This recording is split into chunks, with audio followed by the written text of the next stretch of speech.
Have you ever wondered how people in the Middle Ages managed to make their clothes last for 20, sometimes 30 years, without machines, without dry cleaners, and without even knowing what polyester was? Tonight, we're unraveling the quiet brilliance behind medieval fabric, how shepherds, spinners, and dyers created clothing so strong that it outlived the people who wore it. From the oily wool of ancient sheep to the hiss of fulling mills, every thread in those garments carried a story of patience, care, and survival. So settle in, breathe slow, and let's drift back to a time when every stitch was a promise. And a simple tunic could last a lifetime. If you lived in the Middle Ages, you would have owned only a handful of garments in your entire life. Perhaps a wool tunic for everyday wear, a cloak for warmth, a linen shirt for sleeping, and if you were fortunate, a second set for feast days or church. These were not items bought in haste or discarded on a whim. They were built to endure the slow passage of years, sometimes decades, and occasionally even generations. They were mended, repurposed, turned inside out, and re-dyed. Every thread had meaning, and every patch told a story. This is the hidden engineering of medieval fabric, a quiet, practical miracle of endurance created by people who had no electricity, no synthetic dyes, and no concept of fashion seasons. What they did have was patience, skill, and a deeply personal relationship with the materials that clothed their bodies and protected them from the world. The story begins long before a tunic or gown ever existed, out in the fields and pastures of medieval Europe. Before any fabric could be woven, the fibers themselves had to be grown, harvested, and processed, an almost sacred ritual of labor that tied every person to the rhythm of the land. In England, the wealth of kingdoms was measured in sheep. Their wool was the backbone of the medieval economy, traded across the Channel to Flanders and Florence, where skilled hands turned it into fine cloth. But these were not the plump, white sheep you might picture today. Medieval sheep were small, brown or gray, their coats thick with oils and dirt. Their wool was coarse, but that coarseness gave it strength. When spun and fulled, it made fabrics that could endure rain, wind, and wear. The shearing was done by hand each summer, using great iron shears with blades like knives. The wool was washed, carded, and teased apart with combs until it became a soft mass of fibers ready for spinning. Every village had its spinners, women who sat by hearths, distaffs balanced in their laps, twisting the wool into thread. The work was slow, almost meditative.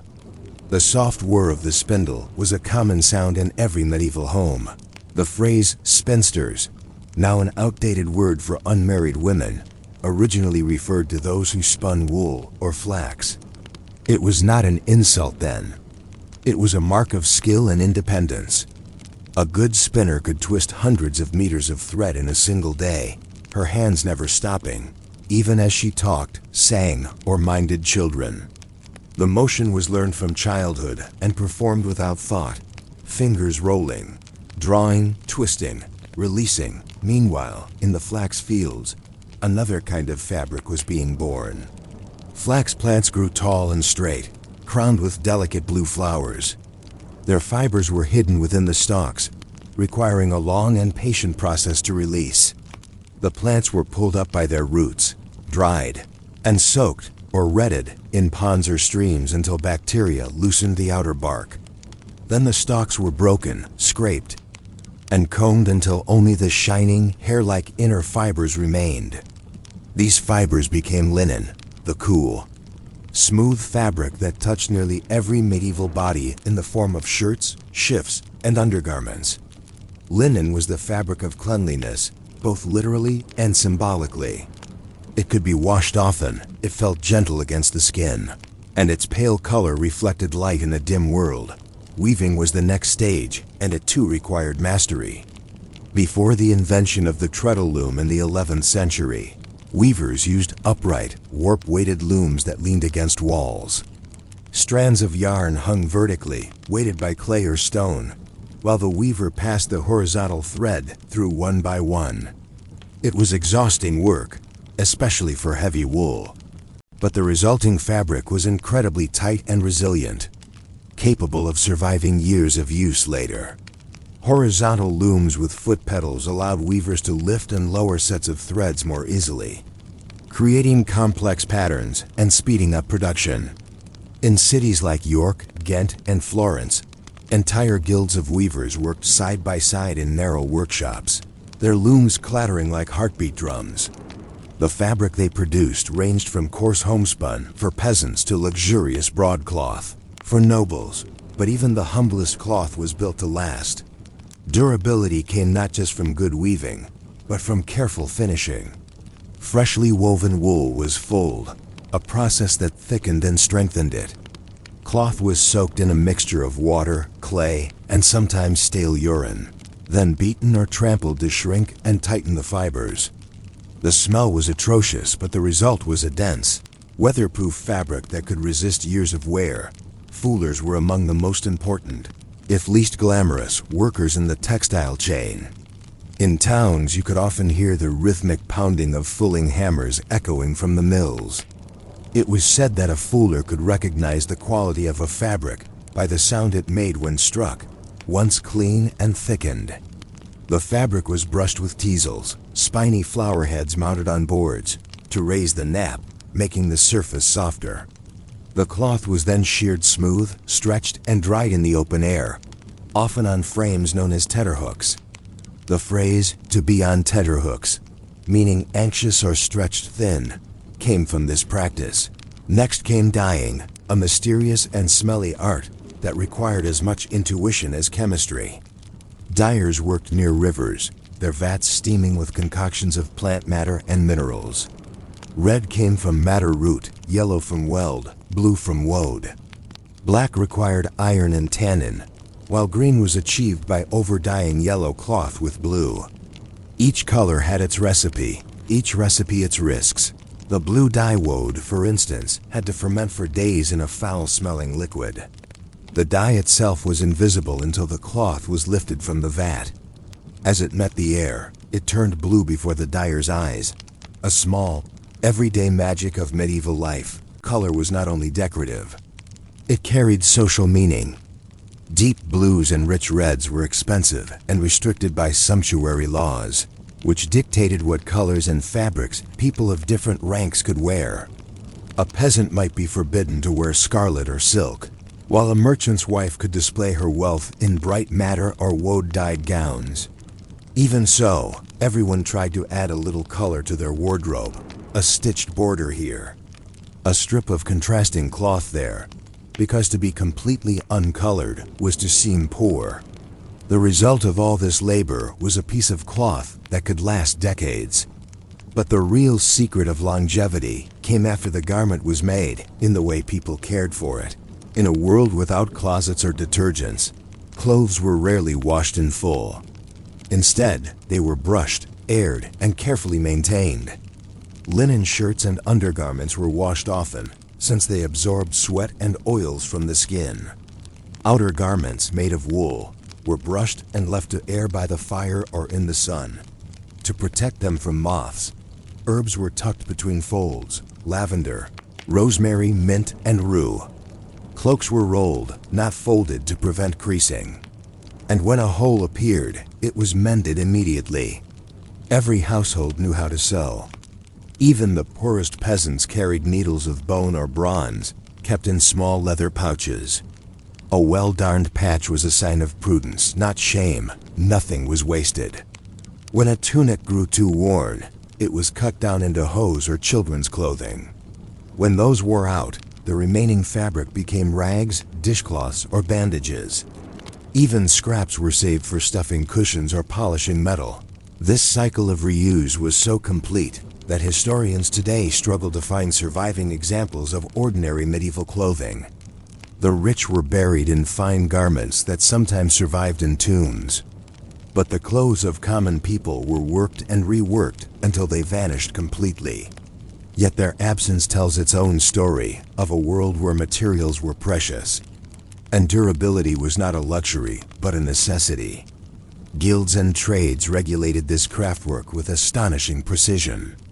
In medieval London, cloth inspectors called alnagers measured each bolt to ensure it met official standards.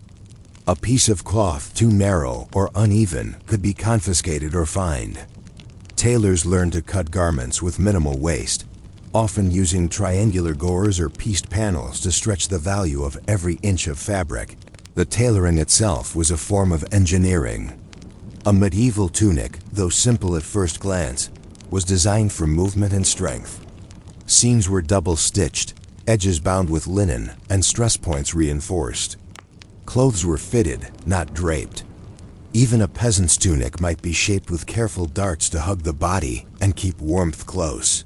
Buttons and laces, introduced in the 13th century, were small revolutions in design. They allowed tighter fits, adjustable closures, and more complex tailoring. But they also represented something deeper: the transition from clothing as mere protection to clothing as identity. As the centuries passed, clothing began to tell stories about the people who wore it. The color of a sleeve might indicate trade guild membership. A hat might mark one's city of origin. A patch might show loyalty to a lord. Still, the most remarkable thing about medieval clothing was not how it looked, but how it endured. There are records of garments lasting 30 years or more, a cloak passed from father to son, or a gown that began as a wedding dress and ended as a servant's uniform. In an age before mass production, this longevity was possible because every stage of creation involved intention. The weaver knew who would wear the cloth. The tailor knew how it would fit a specific body. The wearer knew how much work had gone into its making. That knowledge created respect, the kind of respect that made people care for their belongings as if they were living things. Even the rich, though draped in velvet and brocade, valued endurance. Their garments were lined and interlined, reinforced with linen, embroidered to hide repairs. Sumptuous fabrics could be taken apart and resewn into new fashions. One noble's gown might be remade into 3 smaller ones for her daughters. Gold thread could be unpicked and rewoven into new trim. Nothing was truly wasted, it was merely transformed. If you stepped into a medieval town on market day, you'd find entire stalls devoted to second-hand clothes. These ragmen and fripperers dealt in used garments of every kind. A discarded tunic from a noble household might be patched and resold to a craftsman, then later to a servant, and finally to a laborer. Clothes circulated endlessly, like coins, changing shape and meaning with each new owner. There is something profoundly human in this cycle, a quiet understanding that nothing material lasts forever. Yet everything can have another life. Even the act of dyeing and readying carried this spirit of renewal. A faded brown tunic could be dipped in blue to give it new depth. A stained garment could be overdyed black to conceal wear. The very concept of newness was different then. To refresh a garment was to honor it, not to replace it. Looking at surviving fragments of medieval fabric today, a scrap of linen here, a piece of wool there, you can still see the precision of their making. The weave is dense, the threads even, the colors softly faded but still alive. Under magnification, you can see how each fiber clings to its neighbor, twisted tightly as if refusing to give way to time. It is a small wonder that in an era of scarcity, people built things that could outlast them. The modern world, for all its abundance, rarely knows that kind of patience. We buy and discard, repair less and replace more. But the medieval world was built on a slower rhythm, one where every object represented hours of human hands, and where durability was a kind of love. A medieval cloak might have been rough by our standards, heavy and coarse. Yet when you imagine its creation, from the bleeding sheep to the pounding fullers, from the dyer's stained hands to the tailor's careful stitches, you begin to see it differently. It was not merely clothing. It was the visible memory of labor, craft, and care. And perhaps that is why medieval clothes lasted for decades. Not because they were stronger, though they were. Not because people had no choice, though that was true as well. But because each thread was part of a system that valued endurance, a world where time, skill, and necessity were woven together as tightly as the cloth itself. In the end, the hidden engineering of medieval fabric wasn't about technology at all. It was about understanding the materials of life, the wool on a sheep's back, the flax in a field, the human hand that spun and stitched, and knowing how to make them last. And maybe that's the quiet wisdom we've lost. When everything we own can be replaced overnight, perhaps the most radical act of all is to build or wear something meant to endure, something that carries the memory of patience. In the flickering firelight of a medieval cottage, a woman might have bent over a tunic, mending a tear with thread spun from last year's flax. Outside, the night wind would whistle and her candle would gutter. But the garment in her lap, worn, patched, and heavy with years, would continue its quiet service, a reminder that in another age, durability was not a feature. It was a way of life, and that was tonight's quiet journey through the slow, careful world of medieval clothing, where every thread was spun with time, and every garment carried a little piece of someone's life. If you're still awake, thank you for staying with me. And if you've drifted off somewhere between the spinning wheel and the wool dye vats, that's perfectly fine too. That's exactly what quiet, boring sleep is for. If you enjoyed this calm corner of history, please take a moment to like the video, subscribe to Quiet, Boring Sleep, and ring the bell so you'll never miss another slow story about the world that built ours. Until next time, rest well, and may your dreams be as soft as medieval wool.